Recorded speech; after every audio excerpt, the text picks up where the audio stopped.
వదిలేయలేదు, చిన్న గ్యాప్ తీసుకున్నాం అంతే అన్నట్లు తెలంగాణలో మళ్లీ పదవుల గోల మొదలైంది.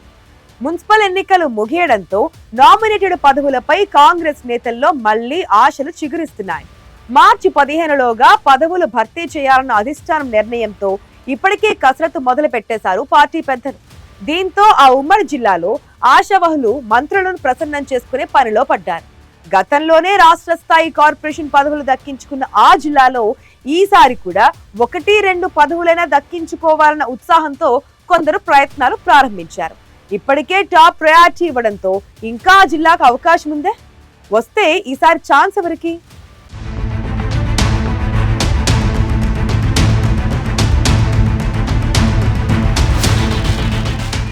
ఈ దాహం తీరనిది అంటూ ఆశావహులు ఎదురు చూస్తూనే ఉన్నారు. ఇదివరకే ఇచ్చాం కదా అంటే క్యూలో ఇంకా చాలా మంది ఉన్నామంటున్నారు. కాంగ్రెస్ అధికారంలోకి వచ్చినప్పటి నుంచి నామినేటెడ్ పదవుల కోసం ఉమ్మడి ఖమ్మం జిల్లా నేతలు ఎదురు చూస్తూనే ఉన్నారు. 2024లో ఉమ్మడి జిల్లా నుంచి 5గురికి రాష్ట్ర స్థాయి కార్పొరేషన్ పదవులు దక్కాయి. అలాగే వ్యవసాయ మార్కెట్ కమిటీలకు పాలక వర్గాలను నియమించారు. అయినా ఇంకొన్ని పదవులు ఉండడంతో పండుగలు ఎన్నికల కోడ్తో ముందడుగు పడడం లేదు. ప్రస్తుతం డీసీసీ అధ్యక్షుల నియామకం పూర్తవడం, గ్రామ పంచాయతీ మున్సిపల్ ఎన్నికలు ముగియటంతో పార్టీ నేతలు క్యాడర్ని ఉత్సాహపరిచేందుకు పదవుల భర్తీకి కాంగ్రెస్ అధిష్టానం కసరత్తు ప్రారంభించింది.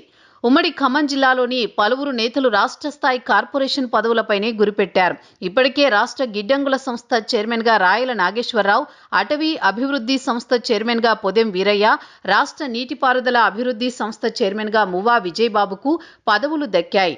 రాష్ట్ర హస్తకళల అభివృద్ధి సంస్థ చైర్మన్గా నాయుడు సత్యనారాయణ, రాష్ట్ర వెనుకబడిన తరగతుల సహకార ఆర్థిక సంస్థ చైర్మన్గా నూతి శ్రీకాంత్ కొనసాగుతున్నారు.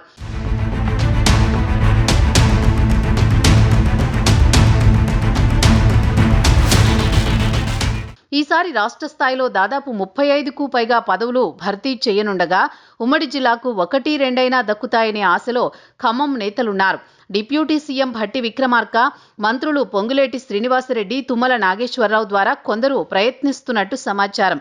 ముఖ్య నేతలకు పదవులు దక్కినా ఉమ్మడి ఖమ్మం జిల్లాలో మరికొందరు 2 ఏళ్లుగా తమ వంతు ఎప్పుడొస్తుందోనని ఆశగా ఎదురు చూస్తున్నారు. దీనికి తోడు జిల్లాలో దేవాలయ కమిటీలు, గ్రంథాలయ సంస్థ చైర్మన్ పదవులు భర్తీ కావాల్సి ఉంది. వీటితో పాటు మరికొన్ని నామినేటెడ్ పోస్టులు కూడా ఉండడంతో పంచాయతీ, మున్సిపల్ ఎన్నికల్లో పార్టీ అభ్యర్థుల విజయానికి కష్టపడిన వారికి అవకాశం ఇవ్వాలనే ఉద్దేశంతో జిల్లా మంత్రులు ఉన్నట్టు చెబుతున్నారు. ఉమ్మడి ఖమ్మం జిల్లా నుంచి నామినేటెడ్ పదవులకు పోటీ పడుతున్న వారి సంఖ్య భారీగానే ఉంది. రాష్ట్ర స్థాయి నామినేటెడ్ పదవులు ఆశిస్తున్న వారిలో బొర్రా రాజశేఖర్, పువ్వాళ్ల దుర్గాప్రసాద్, సాధు రమేష్ రెడ్డి, కమర్తపు మురళి, వేమిరెడ్డి శ్రీనివాసరెడ్డి, నాగసీతారాములు ఉన్నారు. ఒక్కో నియోజకవర్గం నుంచి 2-3 కాంగ్రెస్ నేతలు రేసులో ఉండడంతో జిల్లా మంత్రులకు కూడా పదవుల పందేరం పెద్ద పరీక్షే పెట్టబోతోంది.